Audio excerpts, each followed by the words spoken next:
Nah, tadi kan jelasannya baru sampai sini ya. Jadi kalau NIM itu idealnya 5%. Kalau kurang dari 5% berarti cuannya dikit. Tapi kalau lebih dari 5% berarti cuannya banyak. Cuan itu apa sih, Bu? Cuan itu eh, berasal dari bahasa Hokkien ya. Artinya tuh untung gitu. Tapi ini kalau di dunia investasi ini udah bahasanya udah pakai cuan gitu sih. Nah, kalau di bank syariah, nah bank syariah tuh sebetulnya masih sama sih net interest margin, idealnya juga 5%, tapi ada juga bank syariah yang menggunakan namanya tuh NOM. NOM. Net operating margin. Sama aja sih. Kalau misalkan pas nemunya NIM ya kita pakai NIM, tapi kalau misalkan nemunya NOM ya kita pakainya NOM. Terus yang keempat ini LDR, loan to deposit ratio. Ini adalah dari total dana yang dihimpun oleh bank, yaitu dana pihak ketiga. Seperti dana pihak ketiga, yaitu dari tabungan dan dana deposito. Berapa banyak sih yang diputar menjadi kredit? Nah, ini idealnya adalah 80%. 80% itu jadi gini, kalau misalkan dia lebih dari 80% berarti bagus banget ya. Jadi dana yang diterima dan kemudian diputar tuh bagus gitu loh, terserap dengan baik. Tapi kalau misalkan kurang dari 80% berarti penyaluran kreditnya masih rendah hasilnya gitu.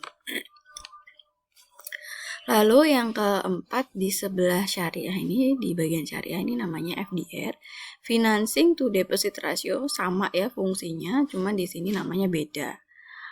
Ini idealnya adalah 80%. Oke, terakhir ROE. ROE itu sebetulnya misalkan nggak saya tulis di sini pun nggak apa-apa karena baik di konvensional maupun di bank konvensional itu dalam arti di perusahaan yang selain bank ya. Kemudian di bank konvensional dan di bank syariah sendiri ternyata sama. ROE-nya minimal adalah 15%. Itu ya. Jadi kesimpulannya adalah tidak semua rumus atau formula bisa digunakan untuk semua emiten. Beda industri, beda rumusnya gitu ya. Nah, ini yang paling utama dan yang paling menentukan adalah nilai intrinsik. Jadi gini, kalau misalkan yang tadi, yang fundamental, yang data rasio itu kalian sudah ikuti semua, udah cari semua, langkah terakhirnya adalah menghitung nilai intrinsik. Nilai intrinsik itu apa sih, Bu? Nilai yang sebenarnya. Nah, di sini saya menunjukkan beberapa metode. Ada juga yang present value, model diskonto, dan model pertumbuhan nol. Apa tidak jawabannya ya? Jawabannya banyak sekali metodenya. Jadi tinggal kalian nih cocoknya yang mana gitu ya. Nah, nilai intrinsik sama dengan EPS dikali 7 ditambah 1G dikali 7,8 dibagi Y. EPS itu apa sih? Earning per share. 7 ini konstanta ya. Emang rumusnya gitu sih. Kemudian 1G itu kali growth rate. Growth-nya perusahaan. Kemudian 7,8 ini konstanta risk free rate. Tingkat bebas risiko. Dan Y-nya ini adalah yield obligasi perusahaan. Gitu ya. Nah, yang kedua nih saya kenalkan namanya present value. Present value ini rumus umum ya, di buku manapun tuh semuanya ada. Jadi di kampus nih ya. Nih, satu nih, kedua ini, ketiga ini. Present value, diskonto dividen dan pertumbuhan nol itu ada di sebagian besar buku yang ada di perpustakaan. Hanya Benjamin Graham yang nggak ada ya. Ini saya dapatkan dari, kalau ini ada di buku. Rumusnya itu nilai sekarang saham, CFT itu aliran kas yang diharapkan, KT itu return yang disyaratkan pada periode T, dan N adalah jumlah periode aliran kas. Ini tuh sebenarnya tinggal ditambah-tambahin aja karena di sini ada sigma. Nah, gitu ya. Kemudian kalau kita mau pakai model diskonto dividen, caranya seperti ini rumusnya. Nah, bedanya gimana? Kalau di sini N-nya itu kita batasin ya jumlah periode aliran kas, tapi begitu kalian masuk ke model diskonto dividen, di sini ada kayak ini nih, kayak lingkaran dua jadi satu. Ini kalau dibuat besar bentuknya kayak simbolnya mobil apa gitu ya. Nah, ini tuh artinya tidak terhingga ya. Jadi menghitung nilai intrinsik aslinya sih nggak terhingga. Kenapa nggak terhingga? Karena memang kalau kita punya saham ya kita akan memiliki seumur hidup perusahaan itu berdiri gitu. Soalnya kita jual ya. Nah, ini rumusnya DT. DT itu adalah dividen yang akan diterima di masa mendatang nih. Kalian ini bisa temukan di D1, D2 hingga D yang tidak terhingga. Kayak ini simbolnya. Ya. Terus dibagi 1 plus K pangkat T. Biasalah. K di sini adalah tingkat return yang disarankan. Sama seperti ini. Return yang disyaratkan pada periode T. Tingkat return yang disyaratkan. Nah, baik ini present value maupun model diskonto dividen, K-nya itu cari tahunya dari mana sih? K sama dengan tingkat return bebas risiko ditambah premi risiko. Gitu ya. Terakhir adalah model pertumbuhan nol. PO ini adalah nilai intrinsik, DO sama dengan dividen yang akan diterima bersifat konstan. D0 sih sebenarnya ya, bukan DO. K adalah tingkat return yang disyaratkan. Nah, lagi-lagi itu sebenarnya sama sih. Bedanya apa? Kalau yang present value kita pakai arus kas, kemudian kalau yang diskonto dividen kita pakai dividen D1, D2 dan D tidak terhingga. Ini tuh kalau diskonto dividen tuh gini sifatnya. Jadi dividen yang diperoleh setiap tahunnya itu berbeda-beda. Jadi kita bisa pakai yang ini. Sementara yang model pertumbuhan nol tuh anggapannya gini asumsinya. Dividen yang kita terima itu nominalnya ya segitu, nggak ada perubahan. Nah, makanya D-nya itu sifatnya konstan. Nah, penggunaannya cocok yang mana, Bu? Ya, tergantung kita lebih cenderung yang mana gitu ya. Kita lihat dulu perusahaannya, dia mengalami pertumbuhan nggak? Kalau mengalami pertumbuhan, dividennya ya, berarti kita nggak bisa pakai ini, tapi kita bisa pakai ini. Kalau misalkan saya mau pakainya cash flow, Bu, ya udah, kalian berarti caranya pakainya yang present value. Terus, oh enggak, saya mau pakai yang Benjamin Graham aja. Ya boleh, kayak ini juga apa. Hasilnya gimana? Hasilnya pasti beda-beda. Nah, makanya, tapi meskipun beda sih, terpautnya sedikit gitu ya. Nah, Benjamin Graham tuh bukunya kayak gini nih. Ini The Intelligent Investor, ya, for value investing. Ini banyak yang nggak pelajarin ini karena materinya komprehensif sekali ya. Nah, tapi bagus. Bu, aslinya rumusnya gimana sih? Kok ada konstanta, ada 7,8 apa segala macamnya? Seperti ini. Nah, perlu diketahui bersama bahwa rumus yang tadi itu adalah rumus yang sudah disesuaikan, bukan rumus original. Formula Benjamin Graham yang sudah disesuaikan dengan pasar modal di Indonesia. Nah, di sini ada informasi tambahan untuk konstanta 4,4. 4,4 tuh, oh, sorry. Harusnya saya ganti ya, yang 7,8 nih. Jadi 4,4 nih sekarang nilainya jadi 7,8. Mohon maaf ya. Nah, konstanta ini merupakan risk free rate atau investasi bebas risiko berupa yield obligasi pemerintah 10 tahun, government bond 10 years. Untuk mendapatkan data government bond 10 years, kita dapat menemukannya di, nah, ini nanti kalian tinggal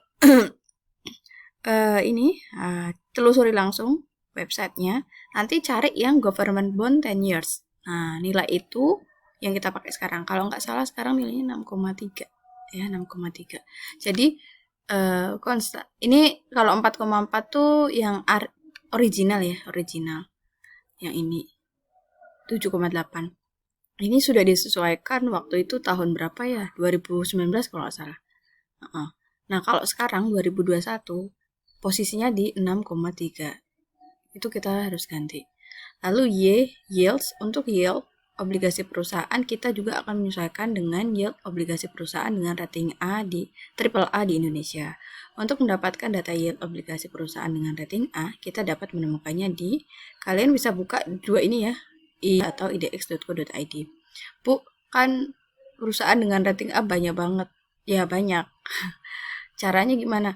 Buka aja seperti kemarin saya kalau nggak salah udah ngasih contoh ya pada saat menjelaskan obligasi di perdagangan OTC, laporan perdagangan OTC itu kalian di rata-rata. Jadi copy dulu datanya, ambil satu-satu, rating aja tapi di average, dipakai average gitu ya. Jadi copy dulu satu-satu, pakai average. Sementara kalau ininya udah diketahui. Nah, ini contoh nih. Di sini saya menampilkan dua ya, ada PTBA sama BBNI. Ini waktunya kalian perhatikan di sini ya. Data laporan keuangan pakainya Q1 2018. Q1 itu apa? Dari Q1 itu artinya kuartal 1. Kuartal 1 tuh 3 bulan pertama. 3 bulan pertama dari Januari, Februari, Maret. Nah, itu namanya Q1. Tahun 2018. EPS annualisnya itu 503,8, G-nya 9,4%, Y-nya 11,4%. Nah, data ini tuh nggak ngitung ya, karena dapat dari kayaknya sih data laporan keuangan. Ini bisa ngitung, bisa nggak. Tapi kalau Q1 gampang sih dapatnya ya, bukan yang tahunan.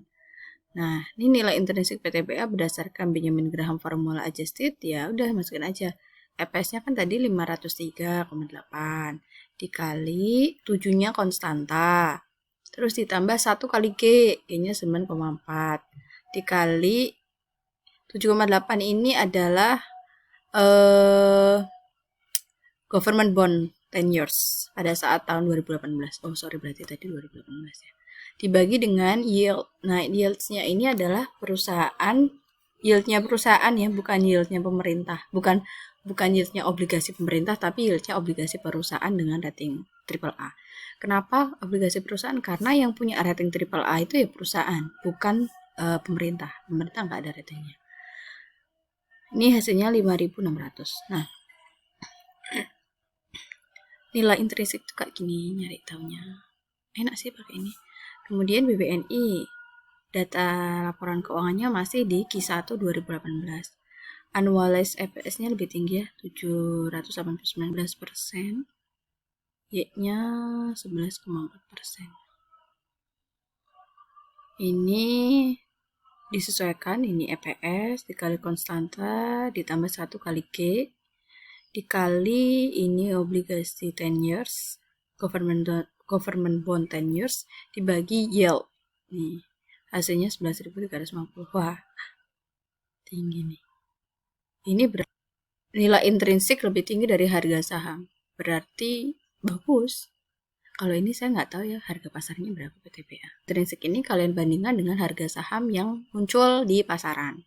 Kalau nilainya lebih tinggi, nilai intrinsiknya, terus harga sahamnya lebih rendah, berarti nilainya murah, harganya murah. Sahamnya murah gitu ya. Tapi kalau nilai intrinsiknya di bawah dari harga pasar, berarti sahamnya mahal. Tuh. Nah, Benjamin Graham formula menawarkan formula yang cukup sederhana untuk menghitung harga wajar sebuah saham. Formula ini bisa diaplikasikan untuk industri. Namun kita perlu untuk menyesuaikan beberapa komponen seperti yield, tingkat risk free rate berjalan dan sebagainya. Ya itu sih memang ininya harus disesuaikan. Nah, yang penting kita tahu ini data ambil dari mana. Perlu dipahami juga bahwa jika hanya menggunakan satu metode tidak menjamin keakuratan dalam menentukan harga wajar sebuah perusahaan.